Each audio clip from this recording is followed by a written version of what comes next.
ফুল অথবা গর্বের স্লোগান নয়, বিমানবন্দরে দুয়োধনের সাথে অশ্রাব্য গালি শুনতে হলো টাইগারদের।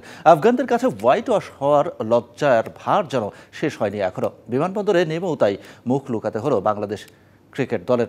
আমিরাত থেকে 2 ধাপে বুধবার দেশে ফিরেছেন টাইগাররা।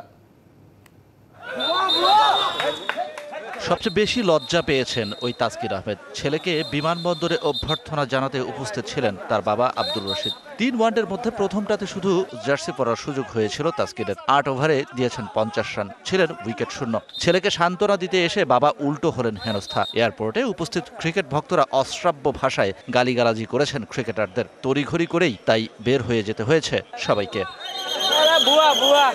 দুঃখ নিয়ে তাই বাসায় ফিরে ফেসবুক খুলে বসেছেন নাইম শেখ।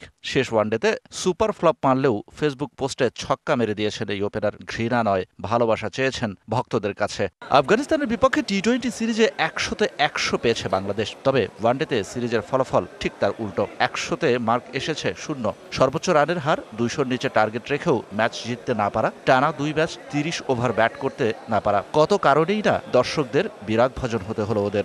ডাবল ধামাকা অফার, ওয়ালটন ট্যাবলেট পাওয়া যাচ্ছে নতুন ছাড়কৃত মূল্যে। 2 ধাপে দেশে ফিরেছে বাংলাদেশ দল। বৃহস্পতিবার মিলেছে বিশ্রাম। তার পরের দিন অনুশীলন করেই শনিবার আবার শুরু ওই অপছন্দের ফরম্যাট ওয়ানডে সিরিজ। প্রতিপক্ষ ওয়েস্ট ইন্ডিজ। ওয়ানডে ও টি-20 সিরিজ খেলতে বুধবার বিকেলে ঢাকায় এসেছে ক্যারিবীয়রা। বৃহস্পতিবার মিরপুরে অনুশীলন করার কথা থাকলেও ঢাকায় নেমেই সেই সিদ্ধান্ত থেকে সরে এসে বিশ্রামে থাকার কথা জানিয়েছে সফরকারীরা। সম্ভবত মানসিকভাবে বিধ্বস্ত বাংলাদেশের বিপক্ষে ওয়ানডে সিরিজ শুরুর আগে অত বিশ্রাম করতে রাজি নয় ওরা। Shahan Papon, DBC news, Dhaka.